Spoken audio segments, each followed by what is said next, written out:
Hello everyone, Alistair Gold here. Have we all recovered? Are you okay? It was a long and winding transfer deadline day, but we got there. Very late last night, very late shift I was doing, trying to fit everything in, and that's kind of what this video is going to be like. There is so much to try and fit into it. Aside from the fact that, Spurs got a deadline day signing over the line, signed a defender before that as well, had other attempts that didn't come off, had a very serious injury that they've had to release a statement about, and also they won a match. They won a game. They got a really important, gritty victory at Brentford at the G-Tech Community Stadium. So we've got loads to fit into this. So carve out some time or split it up into a couple of goes. You might need to do that, but we're going to pile through all of this. I want to start with the rubbish news. Radu Dragićin. So desperately unlucky, isn't he? Anterior cruciate ligament. He's injured. Undergoing surgery this week on it in his right knee. Clubs say Radu will be assessed by a medical team to determine when he can return to training. But of course, with an ACL, it's going to be next season, isn't it? Hopefully for him, early next season. But yeah, we've seen ACLs at Spurs before, and it's always a while. I mean, we're just probably seeing one such player, Rodrigo Bentancur, kind of getting back to where he was. It's so mad, isn't it? I was right above that incident when it happened, and it didn't look ACL bad. But it just shows you how these things, kind of different people react in different ways. And yeah, I mean, seeing Bentancur on the ground when his happened, and seeing Dragićin, it's so different, isn't it? The way it can be. And maybe it hopefully means varying degrees. I don't know. But yeah, I mean, I wanted to start with that because it kind of feels wrong to kind of go through all stuff that's kind of better news, rather than dealing with that straight off the bat. But Dragićin's absence will come into play with other stuff we're going to talk about as well. So, God, so much has happened since the last video. I only did another video, was it Friday night, wasn't it? I don't know what for. First off, Spurs signed Kevin Danso, 26-year-old centre-back from Lens on loan, £20.9 million obligation to buy. He'll wear the shirt number 4. And to be honest, everything I've kind of been looking into him, he's one of those where, would I say I was the greatest kind of student of his game? I was not familiar with his game. But obviously when someone comes up in these cases, he feels very much like part of the kind of data unit discussion type player. And having looked it up, yeah, it looks like he fits the Postecoglou way. He's kind of got a bit of pace about him. He's got power on the ball. He's got ability on the ball as well. So yeah, he should fit that. And he also very much fits the Postecoglou way. We've spoken about this before, about players that kind of come through hard knocks in life. They kind of drop down. Either things have happened in their life or their football career. They've had to drop down a level, fight their way back up. Very much this has been his story as well. Had a move to the Premier League that didn't quite work for him with Southampton, or moved to English football with Southampton, didn't work for him. It was Premier League. I remember him playing in the Premier League. And kind of went back, rebuilt his career again and came back. He was very young with the Southampton move. It's fascinating hearing an interview with him because he spent 10 years, I think, from the age of 6 to 16 living in England. And I think his parents came across with him from, it would have been, I think he's Austrian international, so it would have been from Austria. And when he does his interviews, it just sounds like he's always lived here. And it's really interesting. Of course, communication-wise, brilliant, perfect for him. He's going to be have no issues in that regard. And yeah, Postecoglou was asked about him on Sunday. The days are merging into one. He was asked after the Brentford game about him. He said, great to get Kevin in. We desperately need a defender, but getting him in is great because he's a great fit for us. He's had a strong career, but he's at an age now where he really wants to kick on. He's got all the attributes we look for. He's really strong one-on-one. He's quick. He's dynamic. He wants to play on the ball. And like I said, he's just at a stage of his career where he's really determined to kick on and make an impact. So really pleased. I think it'll be a lift for the whole group. They need that pace in the back line. They need to be able to play the high line, squeeze the pitch up, and having someone like Danso there will be able to bring that kind of back again. They haven't been able to play it too much. Didn't play it certainly on Sunday, but that's a different thing. We'll talk about that later on in the programme. So he qualifies as a homegrown player in Premier League terms, I'm pretty sure, looking at the rules, because he was at the youth academies of Reading and MK Dons for years before he left England at 16. Later had that season at Southampton. However, I think the fact that he left England at 16 means he's not a homegrown player in European terms. We've got all that coming. Don't worry. You don't think I would have let a transfer window closing without diving into all of the squads and registration rules and all that. You've got that thrilling stuff to come. Yeah, we've done that before, but it's packed this time. That European squad, there's a lot of choices to make and decisions to make, and for some people that'll be very easy. For some people, not so much. But ultimately, we don't have to decide. It's Postecoglou who does. The reason I'm looking this time hopefully won't be as much as I did in the last video because window's closed. But I think there might be the Johan Lang transfer wrap. Not that he's going to spit out some sick beats or anything. That he's going to talk about the window, which I guess I'm doing here as well. I don't know whether that will come earlier today or later today, but just in case it did. Although saying that is a video, so I'm not going to play it alongside what I'm doing. But just seeing if it's there. So Spurs were scrabbling around for a second centre-back yesterday, partly because of Dragishin's injury, also because I guess there's a bit of uncertainty right now about Christian Romero's recovery timeline and when he's coming back. And we'll find out the latest on him and Van de Ven in Ange Postecoglou's press conference tomorrow. I think it's 1:30 at Hotspur Way. Yes, I've seen all the rumours. I've had a million different messages myself from various people about both players with utterly contrasting information. I've heard, the worst possible things, absolutely normal things, and everything in between.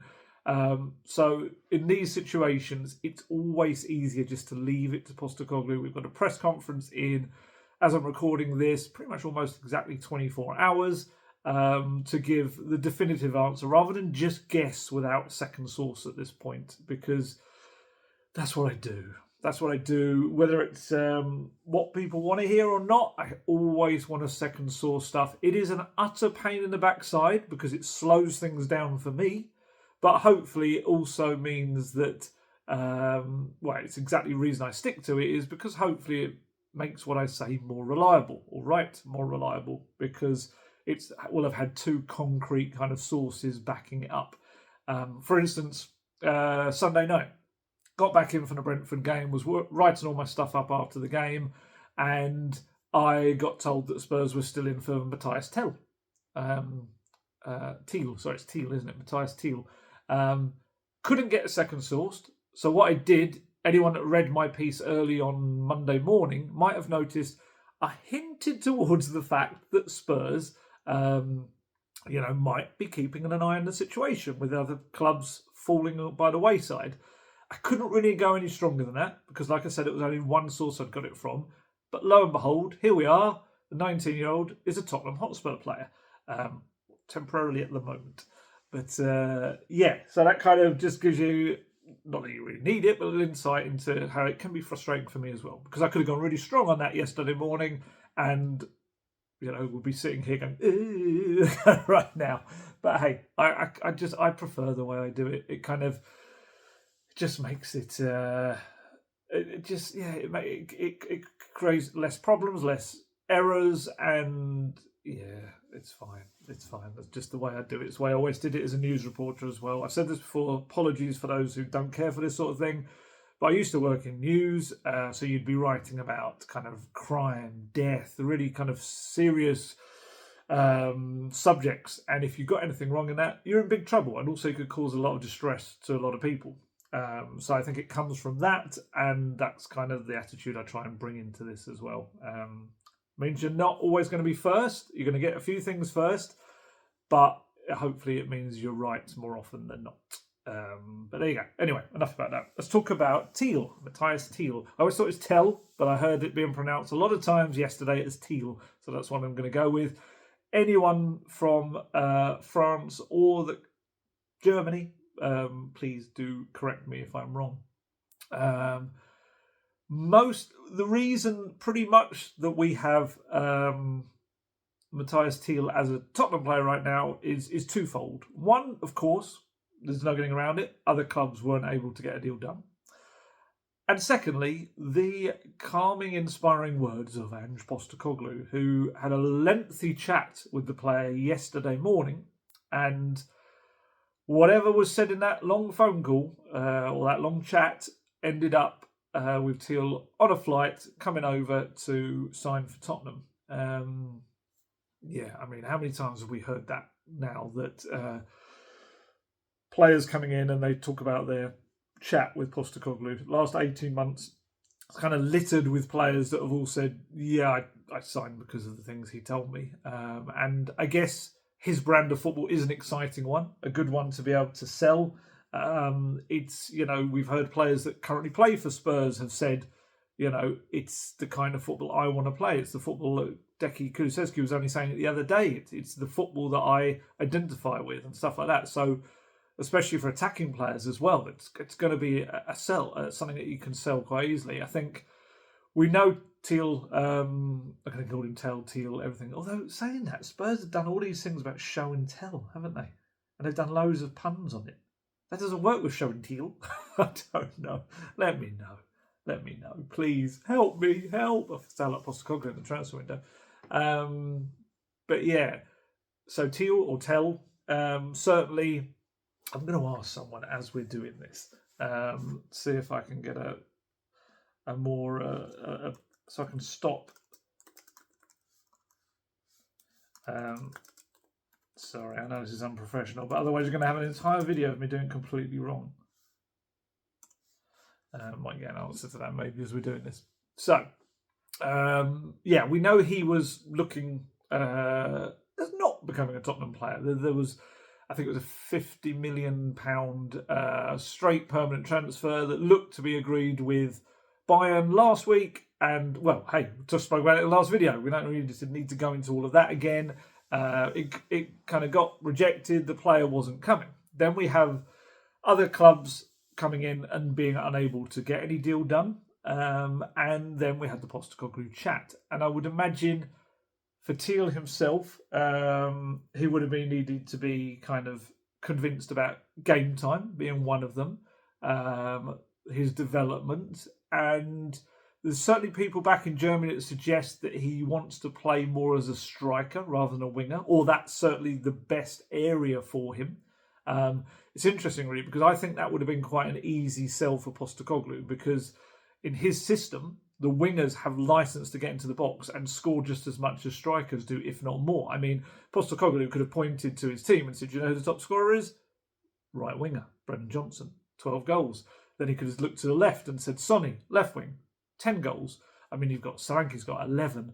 Kulusevski, Maddison both got 9 each. Pretty much, he could have told Tell, if you're playing in my attack, you're going to score goals. If Teal, I'm saying it 17,000, well, I'm not, I'm saying it 2 different ways. I'm just waiting for this confirmation so I can say it properly. Yes, I know I should have got that before. I just didn't think about it. I had so many things to try and fit into this. I completely forgot to ask anyone about pronouncing his name. 3 letters. Who knew it would be so difficult? Yeah, he might have looked at the table and thought, I suppose the 14th. I know some people have joked that he might have watched the weekend's games and saw Man U lose to Palace and Spurs beat Brentford and went, maybe then. But yeah, they're 14th, but they're joint 3rd highest scorers in the Premier League. So as an attacker, he's going to have fun. I'm hungry, let's eat seems to be the current thing, doesn't it? I know if that all comes from Deki, because he did that in his speech, didn't he? In the dressing room as Sweden captain. I think it comes from something else. I have a feeling maybe it's a basketball thing, but please, again, educate me. I need educating. He also spoke, Teal, to Wilson Odobert. Wilson Odobert his friend and France under-21 international teammate. I think maybe through the years, I think they've come through together. And he told him that he had to come to Spurs as well. So I think maybe there's just a feeling that he would feel the love right now, because he hasn't felt it probably at Bayern too much. He's only started 2 Bundesliga games this season under Vincent Kompany. Last season was getting all the plaudits. People like Harry Kane praising him, Thomas Tuchel praising him. 16 goal involvements in 40 games, as an 18-year-old for much of that season as well. So we know there's tons of talent there and potential, but also an ability to play now. But just for one reason or another, it just wasn't working this season.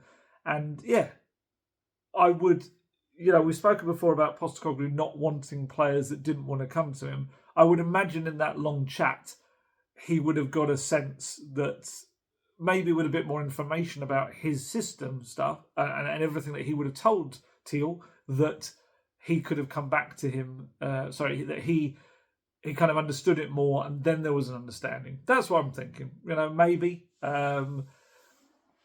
it might just. I don't know. I was about to say, is it because the other clubs weren't there for him? But then he has committed longer term to Spurs than just a loan. To a degree, anyway. Because let's just go into this really. In Germany, there's reports that the option in his deal, he'll still have to agree to the move in the summer if Spurs take up the option. So technically that's true, because any option has to be in agreement with the player. In this case, what I would see... Oh, it's Tell. Apparently it's Tell. There you go. We've got some clarification on that. So ignore all the teal. It is Tell. That's why all the show and tell stuff works. And Telltale. Was that a Telltale? I don't know. Oh, the headline writers are going to have great fun with that. But yeah, so... The option, which is £45.7 million to sign him in the summer, €55 million.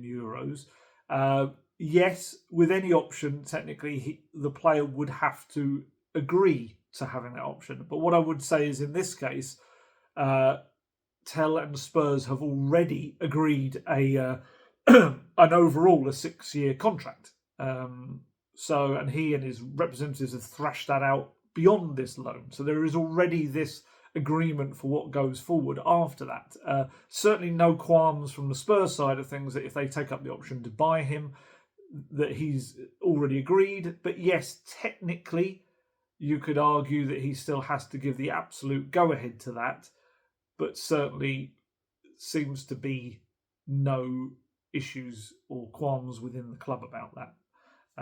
But yeah, well, we'll cross that bridge anyway at the end of the summer.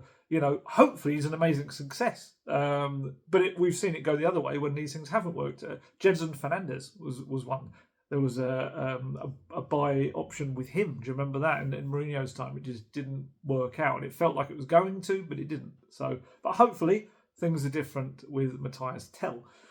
Oh, I'm so glad we've got pronunciation on that, so I don't have to keep butchering 3 letters. I mean, that's got to be an all-time record for me, butchering pronunciation on 3 letters. So he's going to wear the number 11 shirt. Brian Hill's one. Brian Hill, obviously at Girona on loan, has been given up. Suggests that he's certainly not got a future at Spurs beyond this summer. And Tell will bring, this energy, skill, direct play, dribbling ability, finishing. Can play across that front 3. Yes, it looks like he'll want to be more central. It'll be interesting to see whether we see him there at times and Richarlison maybe at the moment going out to the left.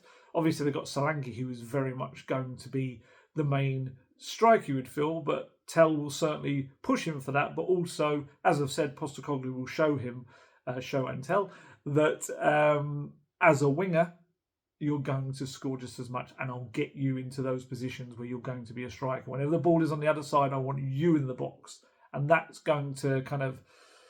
That's exactly maybe what you wanted to hear, I suppose. Maybe you didn't want to just continue being how do I call it? Like a flat basic winger that you would be in many other clubs. So yeah, Yeah, as I'm recording this, it's not clear yet whether he'll be available to face Liverpool. I think obviously got to get international clearance and the work permit sorted first. I don't know whether the eligibility for the Carabao Cup second leg will count from the moment he's signed or from the moment he gets his work permit. I don't know, because I think you have to be registered. I can't remember. It might be the day before. I can't remember. I think Kevin Danso is in a good position to be able to play as long as all his work permit goes through and everything. So yeah, we'll see. And but yeah, it's an exciting transfer. I mean, he made his debut for Rennes when at 16 years old. He actually featured against Spurs in the Europa Conference League. Anyone might remember, September 2021. I was there. I was there. So I've watched him. I have actually watched him in the flesh on that day. I was in Rennes, of course I was. He joined Bayern in 2022 for £25 million, despite his age. Made his full debut the following month, netted his first goal for Bayern soon after, and in doing so became the club's youngest ever goal scorer. He's spoken already to Spurs. People are already overanalyzing the interview. He said, "I'm very excited to play with my teammates and for the fans. It's a new challenge for me, a new chapter to open. I'm very excited about it. Why I chose Tottenham? Because it was the best option for me. What was important for me was I felt the commitment. I spoke with the president, talked with the manager. I'm young, I need to grow up, and that was for me the best option, and now I'm very, very happy. I think I'm a physical player, fast, technical, and I play every moment and every game with my heart. I live with this pressure. I always have to push myself to go up and look forward. Football is always a dream for me to play in the first team for the best in the world. I'm ready for every game. That's why I'm here, and I know what I have to do for Tottenham, for the team, and for the fans. I know what I have to do, and that's what I hope I'm going to do." He also went on to reveal, you might notice he wears a bandage on his right hand in every game. A little bit like, was it Keith Lemon, the League Francis character used to do. He said, "It was one injury when I was 10 years old, and after that, I cannot play without it." It's interesting on that. I don't know whether that physically he can't play without it, or just like a mental thing. I don't know. But yeah, but an exciting signing, and hopefully brings a lot to Spurs' attacking play in the weeks ahead. I mean, first off, they need the extra legs, the extra body. But also in terms of talent, he is one of the most talented kind of teenage players right now. And, it is ridiculous what Spurs are building in terms of the future. We can all have our gripes about whether they've done enough for the now. But my goodness, this team, if they keep it all together over the next couple of years, you could be seeing the most ridiculously talented team of ballers, as they say. Just remarkable. So many of them.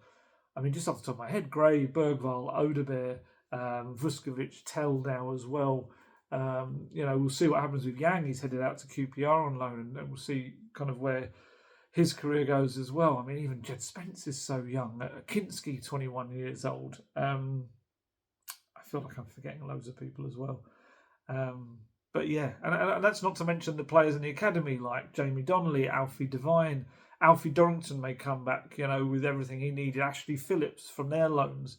Mikey Moore, Callum Olasese coming through and doing really well. Even Damola Ajayi having an amazing night the other night. Who knows what comes of him. I did wonder whether he might get a loan, which obviously hasn't happened yet. I should also stress about the transfer window, there are some windows still open. I think MLS window is actually open until April. So if anyone's linked with the MLS, they might go there. But yeah, it's there's so much. I'll have forgotten someone really obvious there, and I'm sorry if I did. If anyone can think of who I'm forgetting. I mean, technically, Mickey van der Ven's only 22. He turned 23. Radu Dragic's just turned 23 as well. It is obscene how many young players there are actually in that team. Brendan Johnson's only still 22, I think, maybe 23 now. Yeah, it is crazy, but let's see. They've got to keep them all together, and they've got to kind of keep progressing in the right direction. But certainly, what's being built for the future is incredible. Let's just hope the present is as exciting as well. So, what do I make of this transfer window as a whole? It's a really difficult one.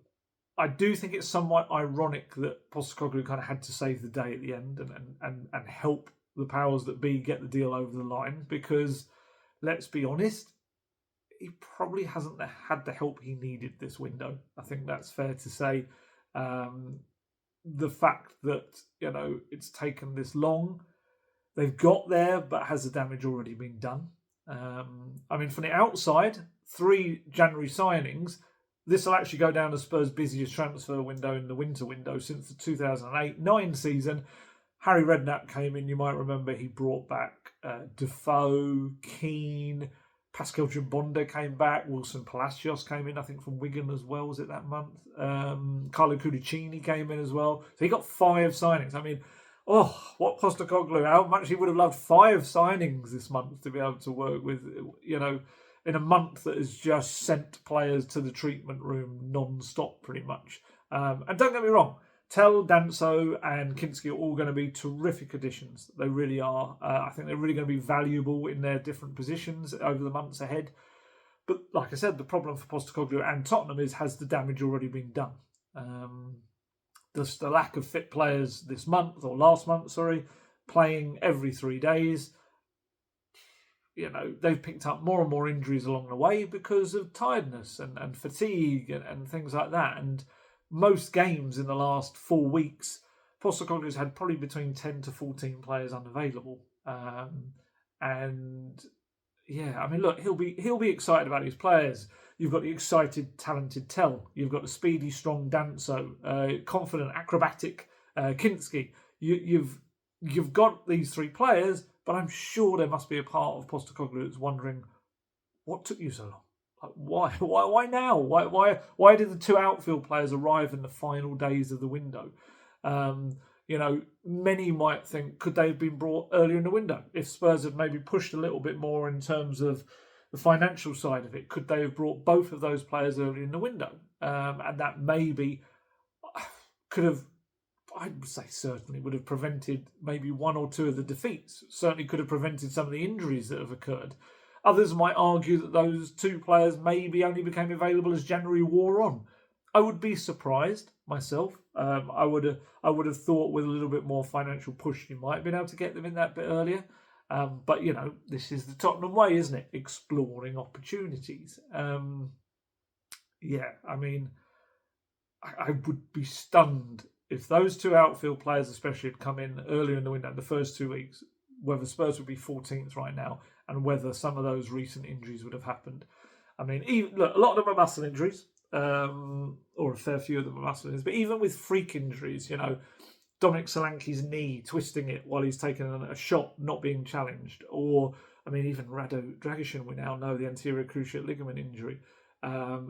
There is medical evidence that suggests that fatigue can lead to a reduction in the muscle strength around ligaments in the knee.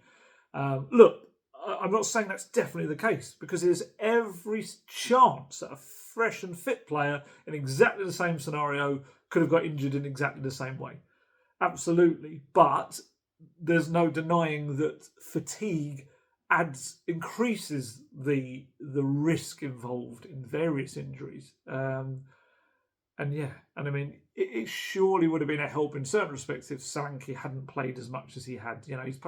He had played the 3rd most minutes, I think, behind Porro and Kulusevski at that time. And Dragishin started 21 out of 22 games before his injury. And the 1 game he didn't start in, the one against Chelsea, came on after just 15 minutes. That Chelsea game was the one where he lost Romero and Van de Ven. And of course, neither have fully returned yet. He told me the other day that Romero's injury is a slow healer. And of course, we've got this situation where he only played 45 minutes Van de Ven against Elfsborg, and then wasn't involved against Brentford. And it was Dragishin who replaced Van de Ven at half time. So like I said, we'll find out more on the injury front tomorrow. Whatever the current state of Romero and Van de Ven, it was enough with Dragishin's absence that they were trying to find a second centre-back alongside Danso in the final days of the window. They on Sunday night made quite a big approach to try and push up summer plans to get Mark Gay from Crystal Palace. that was rejected because, there's just wasn't enough time for Palace to get a replacement in at that point as well. And now Spurs will presumably get back into the queue of people that will try and get him in the summer. Spurs have loved him for such a long time. But now I think this summer he'll have a year left on his deal, and I would imagine a lot of clubs will be very interested. So I think Spurs thought they'd try their luck. We've heard that expression before. They were scrabbling around with attempts to bring in Axel Disasi from Chelsea, which never really appealed to the player. He's obviously ended up going to Villa. I still don't think he really fits the system. That for me felt more like we need anyone, than an actual fitting in with all the data and research for a Postecoglou player. I mean, first off, he's not the fastest, so I don't think that would have helped at all either. They looked at numerous centre-backs across the month. I certainly remember one they looked at was Borussia Mönchengladbach. God, my word, I absolutely had full confidence I was going to say that, and I still killed it, and not in a good way. Borussia Mönchengladbach's Ko Itakura was certainly a player that they looked at. I think he's base. I think he's another base client, which kind of makes sense as well. But again, the January window, so many teams are wary of not being able to replace players properly. So don't do deals. It's kind of not worth the hassle. But yeah, I mean, it did feel like, I kind of mentioned it before, for all the meticulous data and research and science of the new recruitment approach at Spurs, kind of did feel it was a bit scattergun and messy towards the end as they were trying to get anything done. And now they're in a scenario where they didn't get a second centre-back, and feels like they're kind of back at square one with just Danso replacing Dragishin. And look, if Van der Ven is not in a position to take part in the cup games this week against Liverpool and Villa, like I say, we'll find out tomorrow in the press conference, then Danso's going to have to be thrown in, straight in alongside probably Ben Davies. Archie Gray, 18-year-old midfielder. It needs to be kept being said so many times. But they're going to have to keep him as a centre-back until they're able to get other players back. And Danso as well, it's worth noting, he hasn't played a game of football in almost 4 weeks. He had a yellow card suspension, and he was on the bench for the next 2 games for Lens. And if you want to include the winter break in Ligue 1, then he's only played twice in almost 2 months. So yes, he'll be fresher than a lot of the Spurs players, but he's not going to be sharp. That's going to be the other issue as well. So you're going to be throwing him in against Liverpool's kind of attacking talents, and he's not going to be really sharp. But then you could argue Kinski, Postecoglou did exactly the same with, and he played very well in the first leg against Liverpool.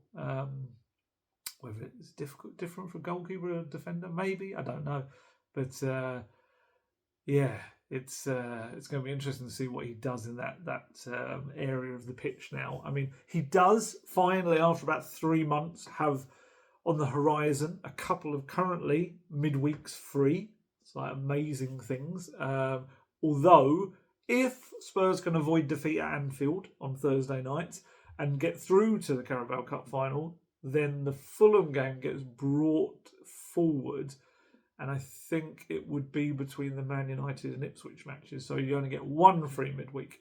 But yeah, he'll just have to rely for the moment, I think, Postecoglou, on having some luck, getting some players back and fit. If it does feel like there's going to be a little raft of them coming back in the next week, or so, whether some of them are able to be involved on the bench or more against Liverpool, or whether some will be involved in the Villa game, we'll see. But either way, the Thursday to Sunday turnaround, just to get some more people back, would be a massive boost for him. Could you see Vicario be on the bench against Liverpool, maybe? Start against Villa? Maybe throws him straight against Villa, I don't know. But against Liverpool, I don't know. But just to get some of these players is going to be so important to them. I mean, it's such a weird transfer window. Did I think they did enough? No. Do I think they did some good deals? Yes. I think time's going to tell, quite literally, whether it arrived too late for him. We'll see. But I was going to talk about the squads, wasn't I? switch off now if you don't like kind of statty, but it's not even statty, but rules and regulations, boring stuff. I'll try and fly through this and kind of just essentially give you the main headline notes on it. When it comes to the Premier League squad, no issues for Spurs whatsoever. They're absolutely fine. That's mostly because of that wonderful Premier League rule for Spurs anyway. It really helps them that under 21 players don't have to be included in the 25-man squad, and there's no real restrictions on that, where they come from. Can come from another country. They can just have joined. They've just got to be born after January the 1st, 2003.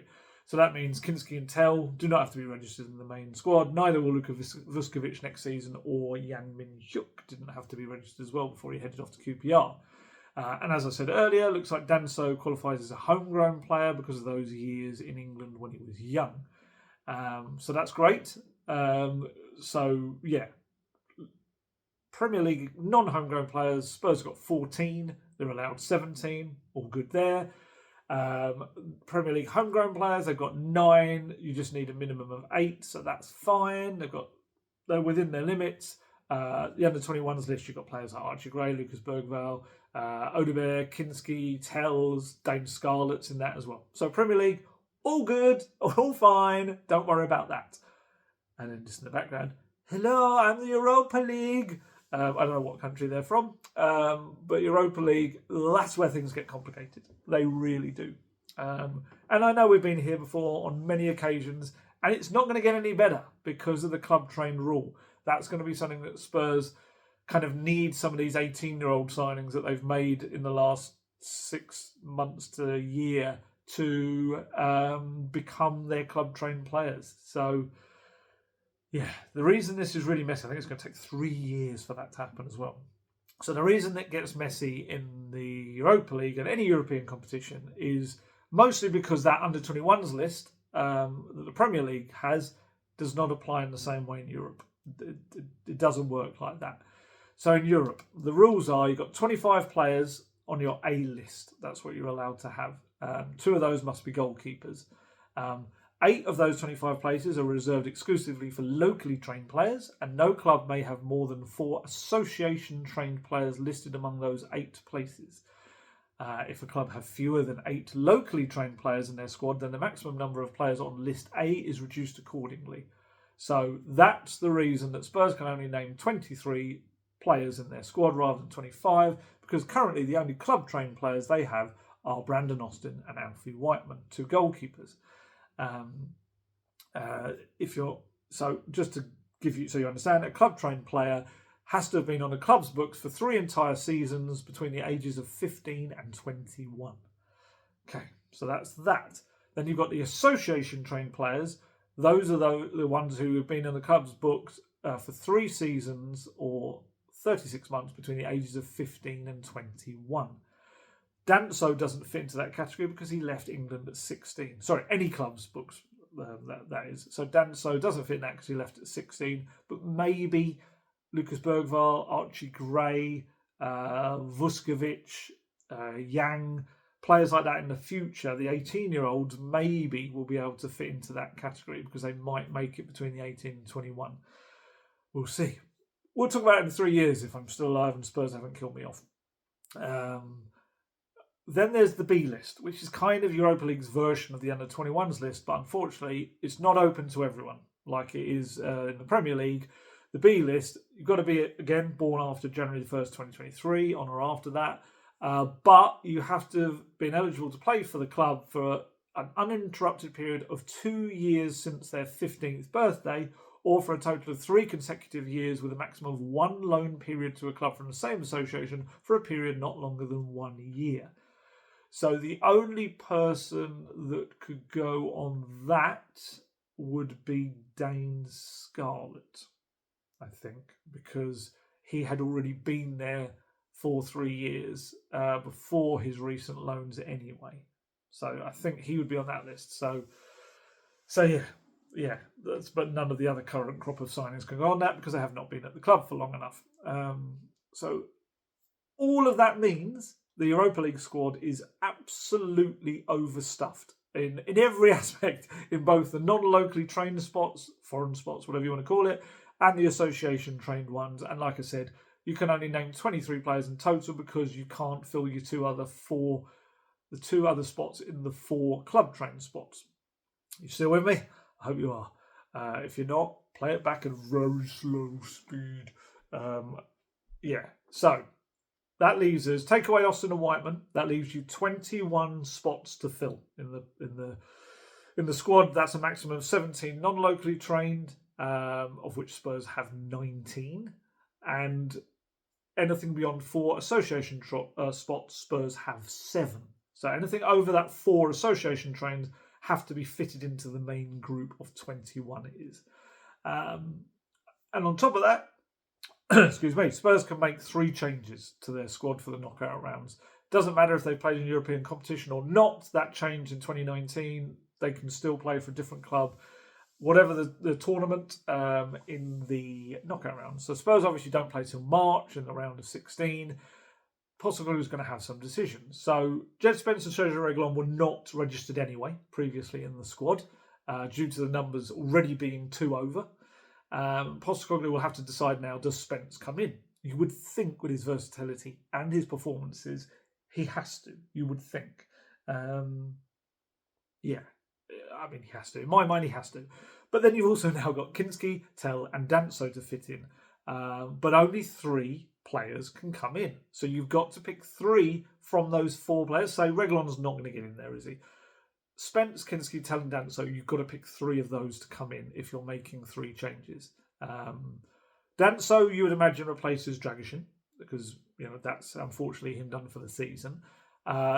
He might decide, Postecoglou, that he can maybe get away without Kinski because you've got Vicario coming back, and then you've got Austin and Whiteman. You could maybe even say you could leave out Fraser Forster and bring in Spence in that situation. Maybe, because you've still got Vicario, Austin and Whiteman. He might go down that route, maybe. With Tell, then you've got to pick someone else. You'd probably, looking at the squad, think of Timo Werner. I think, yes, he's got lots of experience, but if you're going to go for a straight shoot between the two, Tell or Werner, you're probably going to go with Tell, aren't you? Let's be honest. And I wonder, Werner has been linked with the MLS. I said that's still open, that window, until end of April, or certainly in April. Could Timo Werner still end up? I don't know whether can Leipzig, can they recall him though? That's another thing, because their window's obviously closed. Does that work? Oh, I don't know. But either way, I wonder if it would end up being, and this is purely my guess, would it be Danso, Tell and Spence come in and they replace Dragishin, Werner and Forster? Maybe. But we'll see. It could be that he loses other players to injury in the next couple of months before March even comes around anyway.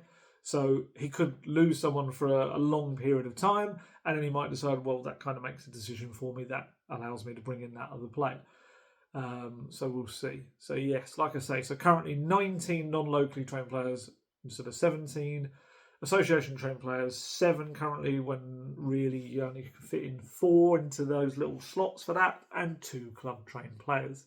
Hopefully that makes sense. In essence, all of that I just said, you can only fit in, you'll have to take out 3 players to fit in 3 players, but you've got 4 players you might want to bring in. So who comes out? That's it, really. That's pretty much, I could have just said that and saved you all a load of time. What else did we have? I had a hat trick of signings for the academy yesterday that came through the door. All 18-year-olds, all signed contracts till 2028. You got Dan Batty. I think we maybe spoke about him in the last video. Attacking midfielder comes from Man City. Luca Fernell-Gill has come from Liverpool. He's a centre-back. And the double hyphenated Reece Alexander, Russell Denny, who's a central midfielder, comes in from Chelsea. So really excited to see how they all kind of get on. And look, Wayne Burnett's under-21s have been so weakened this season by all the players heading out on loan, and that will kind of bump up his squad now. He's still got Tyrese Hall. Tyrese Hall remained at Spurs despite a fair bit of loan interest. There was, if I remember correctly, several Championship clubs, League One clubs, Scottish Premiership clubs as well looking at him.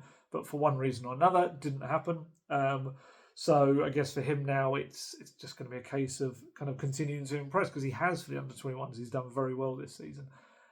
Further down the age groups, it appears that rugby league legend Martin Afire, he hasn't signed for them, but his 15-year-old son Phoenix Afire, striker, is now part of the academy after joining last week. He's done an interview, I think it was with Team Talk, where he spoke about him, and he also said, which is quite interesting, which I haven't really had a kind of a chance to kind of ask around about. Apparently, there's a CBBC documentary that started filming behind the scenes at Spurs youth setup, and they were in the room while young Phoenix Afire was kind of being handed his academy deal. So yeah, one to kind of look out for. Yeah, interesting. What else do we have? Oh, we haven't even mentioned the Brentford game yet. So mad. 45 minutes in, it's been a Brentford game. I'm not going to go into massive detail about it because I'm very wary of taking up too much of your time. But there are some really interesting things to come of it. And just most of all, yay! It was so needed. It was so needed. It was exactly the performance Spurs needed. And I think quite an important performance in terms of the way they went about it, to go to the game at Anfield with, hopefully. It was just a really disciplined performance. And they were so happy afterwards. I could hear music and happy voices coming out of the away dressing room at the G-Tech Community Stadium as I was waiting for Postecoglou to come out for his press conference. They were enjoying it. And, you know how much it's going to mean to them. That was important to kind of stop the slide in the Premier League. And I think Postecoglou and his coaching staff especially will also have been really pleased with how their tactics worked, really. They nullified a lot of what Brentford do very well. And Brentford, at that stadium, they're a nightmare for most teams. So many teams have gone there and lost. And Spurs, I actually felt they kind of looked quite comfortable. I know it's Spurs, so you're always a bit like, oh, scary whenever the kind of ball comes into the box. But actually, Kinski only made one save that I can remember first half that kind of was at him anyway, and he pushed it away. That's all I can really remember. Obviously, there was one that was kind of whipped in the box, and it ended up hitting the top of the bar. It bounced in front of, was it? I can't remember who it was. That was in Buemo or Nisa. I can't remember. But anyway, I didn't feel like they really actually found their way through a lot, and I think Thomas Frank kind of admitted that as well. But yeah, the tactics worked perfectly because look, Postecoglou and the coaching staff would have known Spurs would have less energy. They played against Elfsborg in midweek, which is a far tighter, tougher game than it should have been for a good 75 minutes or so. And they were coming to a team in Brentford that, as we've said, in every team pretty much Spurs play, had 7 days of recovery time since they beat Palace 2-1 away. So Spurs just had to kind of keep it tight, press in selected moments. The fullbacks weren't really inverted at all. In fact, Porro very rarely got forward. I think that was partly because he had young Mikey Moore ahead of him. And, Mikey is not really at that stage yet where he's going to be a kind of an effective defensive player, tracking back, using his strength and things like that. Mikey's still that side, the physical side of his game is going to develop, and we saw that I think at the weekend. That there was some nice little moments of skill, but ultimately physically, Brentford are giants. They were absolute giants of a side, and yeah, that's the next stage for him as well. But yeah, Porro, that kind of meant he couldn't really take too many risks, and also he's played 2,000. He had. He has now actually 2,827 minutes, by far the most minutes of anyone in the squad. So yeah, very much I think they were trying to reduce the load on him. Jed Spence, slightly different on the other side. He was fresh, able to get up and down the pitch with the knowledge that he could get up there but still have the pace and energy to come back, track and pretty much contain Brian Mbeumo for long periods. I thought Jed Spence was brilliant. I thought that was one of his best performances for Spurs. He was so good. And I asked Postecoglou about him afterwards. He said he's been outstanding since he's come into the team.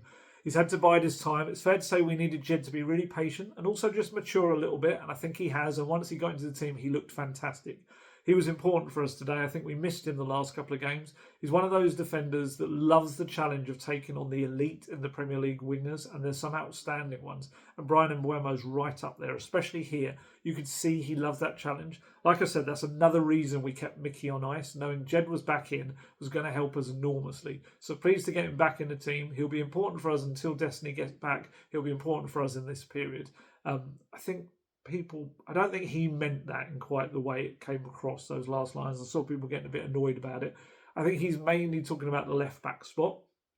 And he has previously already said that Jed's in a position now, and if he keeps going the way he is, that he is going to be a challenger for the right back and left back spots, really, when everyone's fit. So, yeah, he's...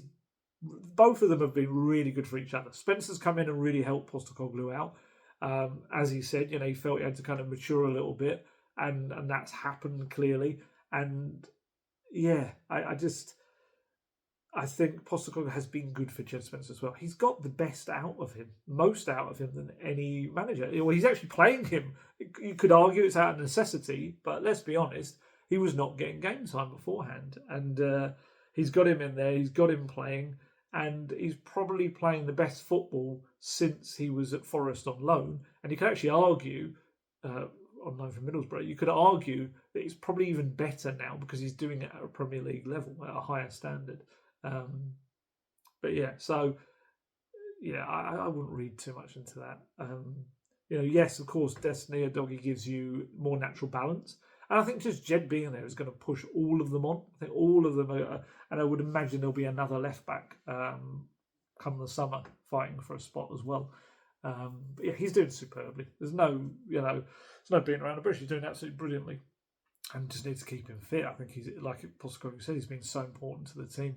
Another thing that I think is really key, and you can see right now, is the work being done behind the scenes on set pieces. I think this narrative, that we see on TV and media when they talk about Spurs and set pieces, and all of it, pretty much, or most of it, refers to how awful they were at them last season. And that's absolutely fine. That's a fair criticism.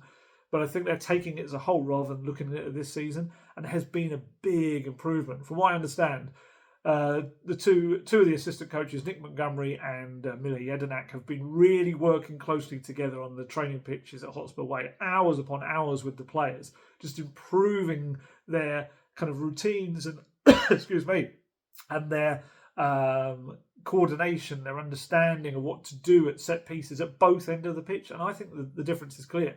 Because when Sonny swings in that really dangerous corner in 29th minute, it hits Vitaly Janelt, bounces into net. That meant it's 8 set-piece goals Spurs have scored in the Premier League alone this season.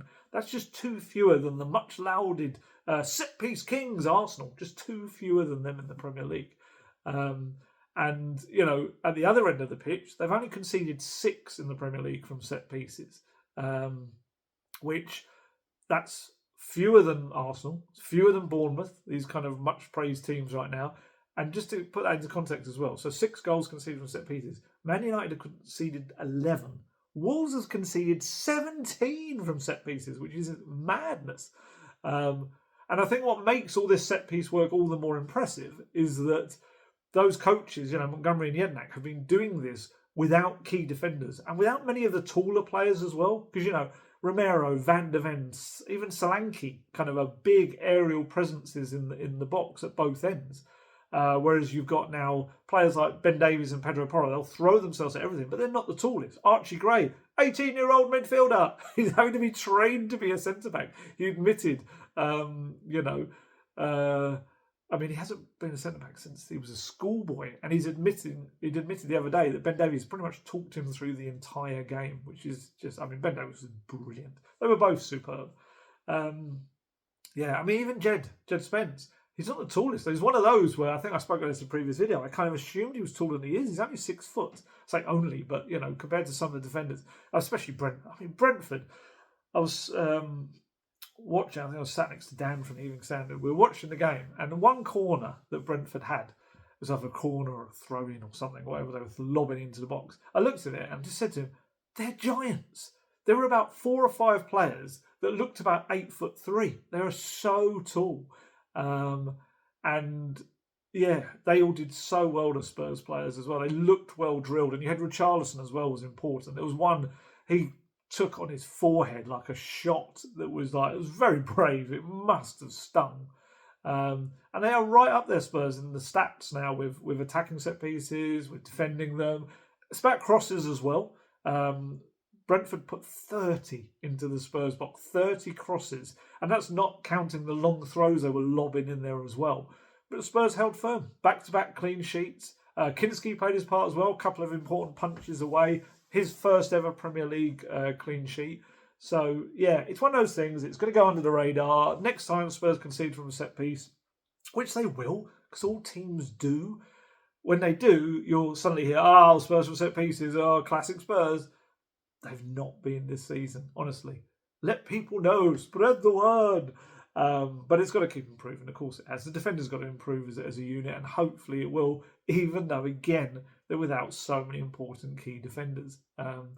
It's still 3 of the back 4, the goalkeeper, all not there right now. The normal, regular starting players. But what I did also notice, and I've heard as well, leaders starting to emerge within the group as well. From what I understand, within the club, Rodrigo Bentancur is really becoming a growing presence within the team. He's quite a quiet, reserved guy off the pitch, but there's kind of this feeling that on it, especially, he's starting to become more of a leader and maybe a sense of making up for lost time. He's missed a lot of matches for Spurs as well. And I think he's just growing as a senior figure for those younger players to look to. He's a 3-time Serie A winner. His English is getting better and better as well. And you can see his communication within the team on the pitch, and the young players especially. I was watching before kickoff, he went over to Antonin Kinski, put his arm around him, was kind of giving a bit of a pep talk, and went on and got a clean sheet. I think I mentioned in the last video as well, had this nice moment with Archie Gray, who was absolutely shattered, and as soon as he got off the floor, Bentancur was there at the final whistle, putting one hand either side of his face and kind of quite passionately telling him clearly how well he'd played in the game as well. That's huge. I think we've spoken about kind of missing leaders at times this season, whether through absence or players maybe not stepping up. And Bentancur did that. He really came in, and he was quite a calm, reassuring presence. Yeah, he'll give the ball away sometimes, but he is the guy leading the press a lot of the time from the back, racing out. And, getting these minutes in his legs, I think, have been so important for him as well. And again, we spoke about ACL injuries. It takes so long for these players to get back to where they were at. And I think we're finally seeing some of his best form again. He made 10 ball recoveries, 7 clearances, 5 headed clearances, 2 interceptions, and he was an important part of the second goal that sealed the game as well. And I just saw him loads of times just saying to the other players, just calm kind of thing, which is so important when you've got kind of young players especially that might be panicking in what they're doing.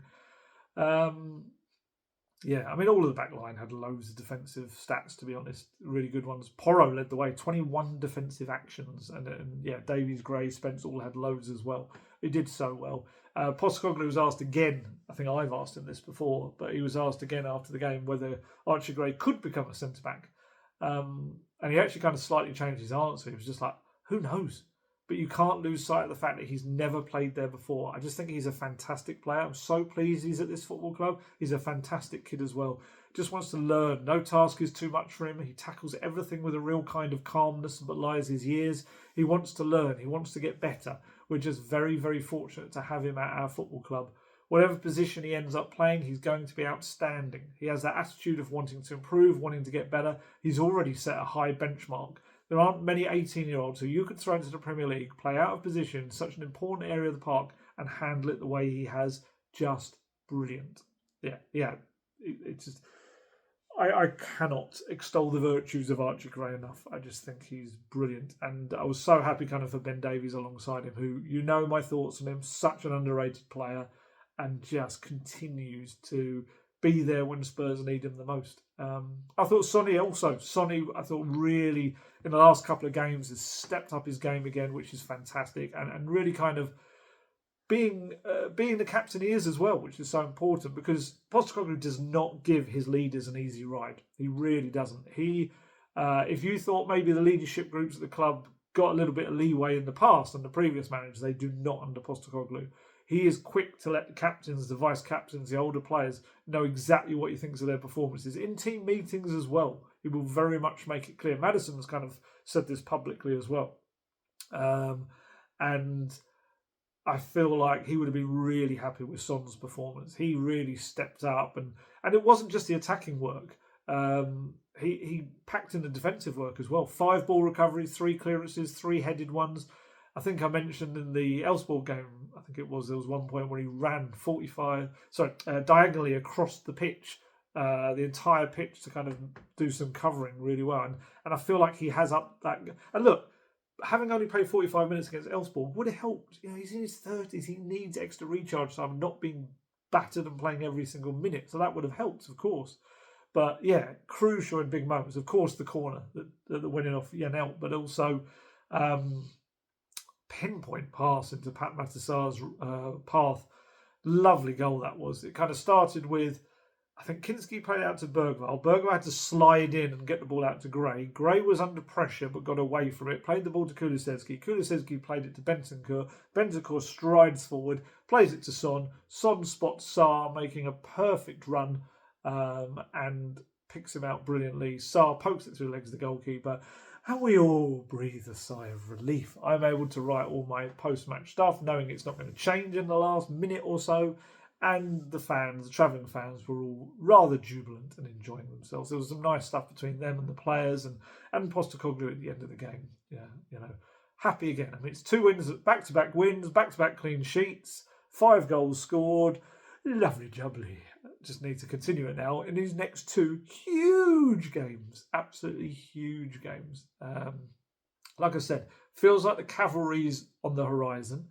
We'll find out what's happening with defence, the defence and injuries there, and who's available for Thursday as well. Like I said, we've got the Johan Lange interview coming up at some point today, and maybe he'll hopefully be able to kind of explain some decisions and why it took them so long to make a lot of these. Or to make these 2 outfield signings especially. Interestingly, I just saw that out of the corner of my eyes. So I don't know what it means right now, but Johnny Cardoso, the Real Betis midfielder, has extended his contract until 2030. However, Tottenham had that option, didn't they, in the summer? I don't entirely know what that means and how that works, and whether that's still in place. But we shall see. And whether Spurs ended up getting, I don't know how that would work. Whether they would receive a certain amount of money because that was part of the Celso deal if he's not going to join, or whether that still remains intact, that, and it's just a way of him getting more money. I don't know because it's happened right at the end of recording this. If I find out more, I shall mention that in the next video on Friday night. So, yes, busy time. It never stops with Tottenham Hotspur. We've got press conference tomorrow, 1:30, Liverpool Thursday night. I've got a very interesting Friday morning. So I'm having to stay over in Liverpool because, of course, no trains back at that time of night. Going to get back into the hotel room from Anfield way past midnight, maybe approaching 1 a.m. But then Ange Postecoglou has decided to do a 10:30 a.m. press conference back at Hotspur Way on Friday morning. And we've got no one else to go and cover it. So I've got to get back. So I've got to take a 6 a.m. train back from Liverpool Lime Street to get me back to Turkish Street round the corner. Around the corner. It's still about a 20-25 minute walk away from the training ground. It's going to be an interesting experience. I reckon I'm probably going to get about 4.5 hours sleep that night. Hopefully well, maybe still power the adrenaline of something great happening that night, not the despair and devastation of losing in the semi-final. We'll see. But yeah, I'm going to be a bit bleary-eyed. As I always say, don't cry for me. I love my job and I'm very privileged to do the things I do. But I may be a zombie in the Friday night video. It may get to that point and I'll be like, oh my goodness, trying to keep awake. If you see me on any of the trains on Friday morning, maybe wake me up if I'm still asleep and we're getting to into London. I don't think anyone else would be daft enough, surely, to get such an early train. But there you go. Right, that's all to come. Do you know what? I actually fitted that in less time than I thought I was going to. I thought that was going to be an absolute hour and a half, but I think we covered loads. We covered incomings. We covered the transfer window, whether it was good enough or not. We covered the Brentford game. We covered various bits, the academy stuff as well. I think we touched on everything. Like I said, anything else we'll find out tomorrow at the press conference. It'd be interesting to know kind of failed moves, what happens there, whether Postecoglou is happy in all with the transfer window. And of course, we want to get the latest injury news, who's available for the Liverpool game, and whether there have been any issues with any defenders and things like that. We'll see. We'll see. Like I said, I just kind of would wait until we get there because the internet does its thing. Sometimes there's a grain of truth in there. Sometimes there's not. Sometimes it's absolutely spot on. But we'll see exactly what Postecoglou has to say tomorrow. Unless I get any kind of proper confirmation ahead of that. I was just saying, it's behind the scenes Kevin Danso video has just popped up as well. So there you go. Right, I'm going to head off. I've got to go off and do a long marathon run now, which I don't know at this point whether I'm going to fit it in before the sun sets, which is going to be interesting. I'm up to, 16-mile runs, I think was the last one. Was it 16? It's either 16 or 17. They're kind of blurring into one right now. I'm so tired. But we're getting there. We're getting there. It's not long now, April 27th, which I've got a feeling will end up probably being the day of the Liverpool game. I wonder if I can run towards Anfield, the Premier League game. I don't know if they can. Can I go 26.2 miles that way, please? But yeah, we're getting there. As always, thank you so much for your donations. It's incredible. We are so close to the 20,000 mark. What we're on? Let's have a look. I've got it here. We're on, as the page loads, £19,640, which is just incredible. All for Cancer Research UK. 1,033 people have donated. That's amazing. Hopefully we can get over the 20,000 mark. That would be just nowhere, just beyond my wildest dreams of what I thought I might raise. But yeah. Let's see. Let's see where we go. It makes all the aching muscles, just kind of generally bones creaking, worth it. But there you go. Right. Anyway, enough about me and my creaking bones. Time to head off. Let us know your thoughts on all of the stuff I've spoken about. Honestly, I've said it a million times, but I'll keep saying it. On social media, very rarely really look at what's said on it nowadays, apart from the odd little bits and pieces. But in the comments under my videos, I love going through them all. I read them all. Really interested. Sometimes people give these really kind of long takes on stuff, which are fascinating to read as well. Sometimes it's just quick opinions and stuff. I love it all. I love the interaction. I love to see it. That's kind of what I do it for, really, is to kind of a cathartic thing to chat away about stuff, but also to kind of give people stuff to have a chat about as well. You know what I'm like. I'm not one of those kind of things. This isn't a fan cam channel thing or anything like that. It's not what this is about. It's kind of a different thing. It's just kind of a video podcast. A guy that is fortunate enough to kind of be behind the scenes a fair bit, report on the club, and just chat away about it. I don't ask people to like or subscribe or any of that. That's not kind of, doesn't bother me. If you like it, you like it. Great. If you don't, you don't. That's absolutely fine. I think it's probably do it more for my benefit than anything, just to kind of get a load of stuff off my chest, and always get very nice people kind of talking about the stuff whenever I meet them at games and things like that. So that's lovely. But anyway, I'm waffling towards the conclusion now, so I'm going to head off. Let you enjoy the rest of your days, and yeah, probably talk to you again on Friday, when a fair bit of stuff will have happened in the meantime, just like this video. So we'll chat again then. As always, stay healthy, stay safe, look after yourselves. I shall catch you later. Goodbye.